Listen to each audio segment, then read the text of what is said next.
आज हम प्राचीन भारत की गलियों से गुजरती एक कहानी की परतों को खोलेंगे। ये कहानी है सौंदर्य की, अहंकार की और अंत में आत्मज्ञान की। कहानी के केंद्र में है मदनिका, एक ऐसी स्त्री जो सिर्फ अपने रूप के लिए ही नहीं जानी जाती थी।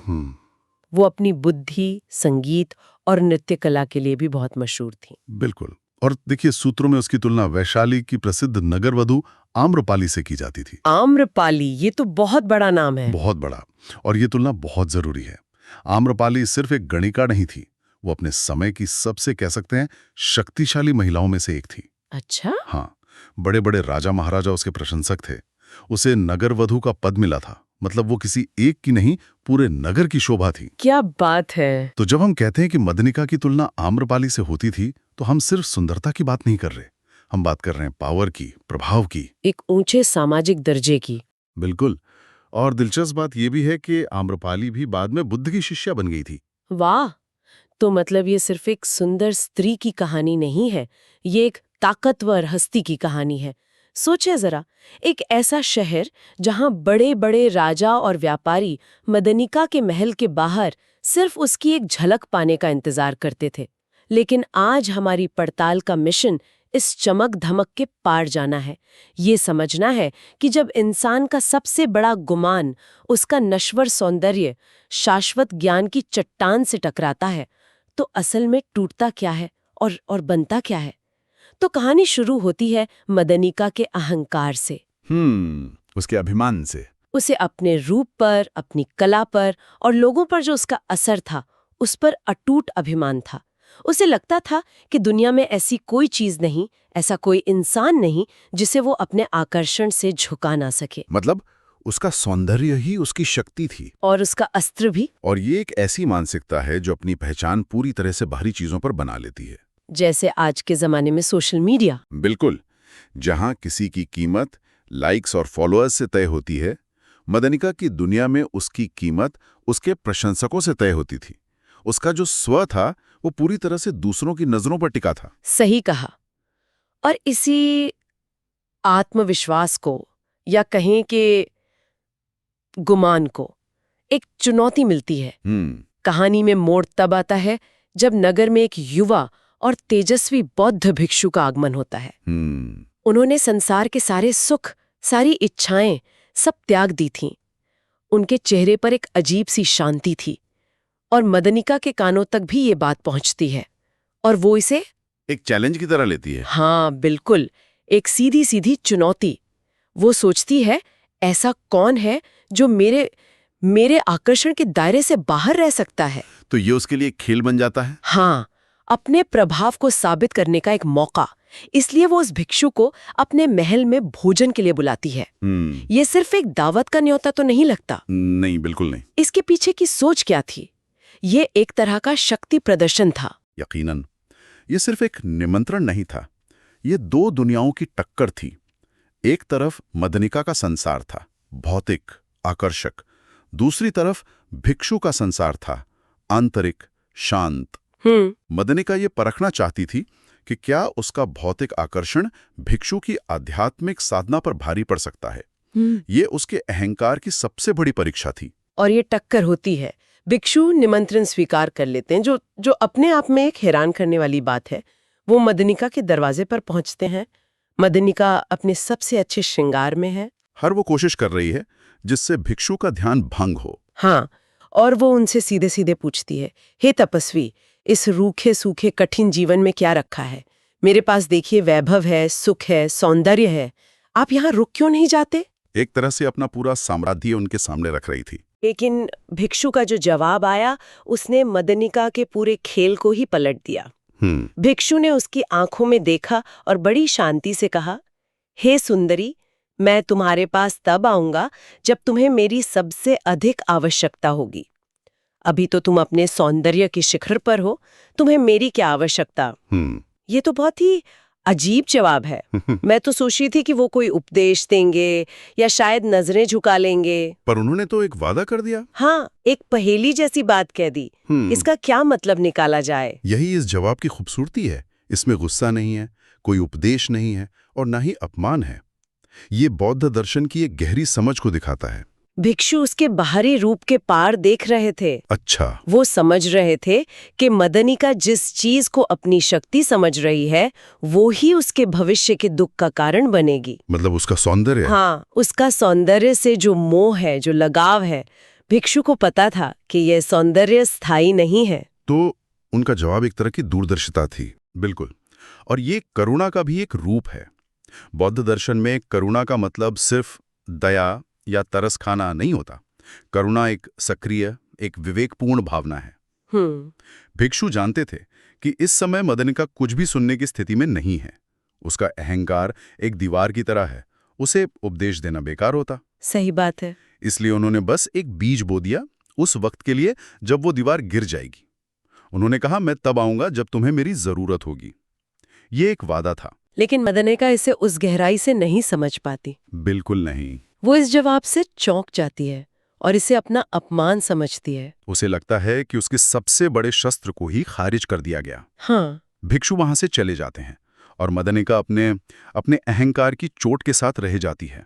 इसके बाद जैसा कि कहानियों में होता है, समय का पहिया घूमता है।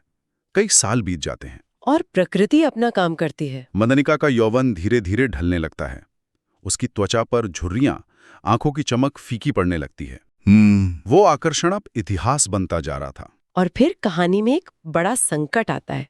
उस दौर में फैली एक संक्रामक बीमारी उसे अपनी चपेट में ले लेती है। हाँ, उसका वो शरीर जिसकी दुनिया दीवानी थी अब गलने लगता है, कुरूप हो जाता है। और यहीं पर वो कड़वा सच सामने आता है। उसके वो तमाम दोस्त, प्रेमी और सेवक जो कल तक उसके आगे पीछे घूमते थे, वो उसे एक एक करके छोड़ जाते हैं। अंत में वे उसे नगर के बाहर एक टूटी फूटी झोपड़ी में मरने के लिए अकेला छोड़ाते हैं। ये कहानी का सबसे महत्वपूर्ण मोड़ है। और यहाँ बौद्ध दर्शन का एक और मूल सिद्धांत अनित्य बिल्कुल साफ नजर आता है। अनित्य, इसका मतलब क्या हुआ? अनित्य का मतलब है कि इस दुनिया में कुछ भी स्थायी नहीं है। सब कुछ बदल रहा है, सब क्षणभंगुर है। मदनिका की त्रासदी ये नहीं थी कि वो बूढ़ी हो गई या बीमार पड़ गई। वो तो सबके साथ होना है। हाँ, उसकी त्रासदी ये थी कि उसने अपनी पूरी पहचान, अपना पूरा जीवन उस चीज पर बनाया जो स्वभाव से ही अस्थायी थी। उसका शारीरिक सौंदर्य और दूसरों से मिलने वाला अटेंशन। और जैसे वो स्थायी चीज गई, उस पर टिके सारे रिश्ते भी चले गए। बिल्कुल। उसके चाहने वालों का प्रेम भी अनित्य था। वो प्रेम मदानिका से नहीं था, उसके सौंदर्य और उसकी जवानी से था। सही कहा। जैसे ही वो आधार हटा, प्रेम का ढांचा भी ढह गया। ये उसके अहंकार का पूरी तरह से टूटना था। जिस दुनिया को वो अपनी मुट्ठी में समझती थी, उसी दुनिया ने उसे बाहर फेंक दिया। हाँ, लेकिन आध्यात्मिक दृष्टि से देखें तो यही टूटन उसके लिए एक नए दरवाजे के खुलने की वजह बनी। और उसी टूटन के पल में कहानी अपने चरम पर पहुंचती है।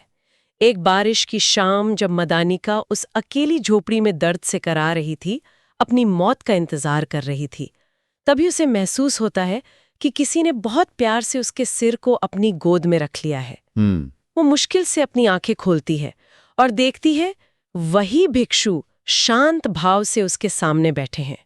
सोचिए, ये दृश्य कितना मार्मिक होगा। जिस इंसान को उसने सालों पहले अपमानित महसूस किया था, आज वही उसकी सबसे बड़ी पीड़ा में उसके साथ है। मदनिका की आंखों से आंसू बहने लगते हैं। वो टूटी हुई आवाज में कहती हैं, स्वामी, आप अब आए हैं जब मेरा सब कुछ नष्ट हो गया है। मेरा रूप, मेरा धन, मेरे लोग सब चले गए। अब मेरे पास आपको देने के लिए कुछ भी नहीं है। इस पर भिक्षु का जो उत्तर है वो कहानी का सार है। वो कहते हैं, मदनिका, मैंने कहा था कि मैं तब आऊंगा जब तुम्हें मेरी जरूरत होगी। आज तुम्हें मेरी जरूरत है। वो आगे कहते हैं, वो सौंदर्य नश्वर था, वो प्रेम दिखावा था। उन बंधनों के टूटने का शोक मत करो। आज तुम वास्तव में मुक्त हो, क्योंकि आज तुम्हें शरीर का मोह नहीं रहा। आज तुम वास्तव में मुक्त हो। ये वाक्य बहुत गहरा है। सही में। भिक्षु की वापसी उनकी प्रतिज्ञा की पूर्ति थी, उनकी उस विवेकपूर्ण करुणा का प्रमाण। और उसकी मुक्ति क्या थी? सांसारिक नजर से देखें तो उसने सब कुछ खो दिया था। बिल्कुल। लेकिन आध्यात्मिक नजर से देखें तो उसने उन सभी जंजीरों को तोड़ दिया था जो उसे बांधे हुए थी। सौंदर्य की जंजीर, अहंकार की जंजीर, दूसरों की तारीफ पर निर्भर रहने की जंजीर। हाँ, जब उसके पास दुनियावी तौर पर कुछ नहीं बचा तभी वो आध्यात्मिक ज्ञान पाने के लिए पूरी तरह से तैयार हुई। उसका सब कुछ खोना ही उसकी असली आजादी बन गया। बिल्कुल ये एक तरह का विरोधाभास है कि सबसे बड़ी हानि में ही सबसे बड़ा लाभ छिपा था, और इसी क्षण मदनिका का असली परिवर्तन होता है।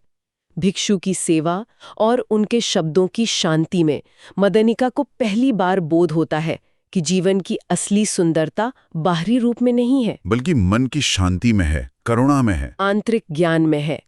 उसे समझ आता है कि जिस चीज को वो जीवन भर सहेजती रही वो रेत की तरह थी, और कहानी का अंत एक नई शुरुआत है। अपने जीवन के अंतिम क्षणों में वह भिक्षु के मार्गदर्शन में बुद्ध के चरणों में शरण लेती है। एक नगर वधू जो अपने सौंदर्य के लिए जानी जाती थी, वो एक सात्विक रूप में दुनिया से विदा लेती है। उसका शरीर नष्ट हो जाता है, लेकिन उसकी आत्मा को एक नई और सच्ची दिशा मिल जाती है। और यहाँ कहानी का पूरा चक्र पूरा होता है। ये कथा हमें बहुत साफ तौर पर सिखाती है कि जिन चीज़ों को हम अक्सर अपनी सबसे बड़ी संपत्ति समझते हैं, जैसे शारीरिक सौंदर्य, धन या शोहरत, वो सब अनित्य हैं। हाँ, अस्थायी हैं। समय के साथ वे या तो बदल जाते हैं या खत्म हो जाते हैं। असली संपत्ति वो है जो समय के साथ फीकी नहीं पड़ती, बल्कि और गहरी होती है। और वो है हमारा आंतरिक ज्ञान, हमारी करुणा और हमारा शांत मन। तो आज हमने मदनिका की यात्रा देखी, अहंकार के उस शिखर से लेकर आत्मज्ञान की उस गहरी घाटी तक, जहां उसे अपनी असली मुक्ति मिली। और ये प्राचीन कहानी आज भी हम सब के लिए एक बहुत बहुत ज़रूरी सवाल छोड़ जाती है। ये सोचने पर मजबूर करती है कि हम अपने जीवन में अपनी पहचान की इमारत किन नींवों पर बना रहे हैं। इसकी रेत पर टिकी हैं, जो समय की पहली लहर में बह जाएंगी, या फिर वे किसी गहरी भीतरी चट्टान पर टिकी हैं, जैसे हमारा विवेक, हमारी करुणा और आत्मज्ञान।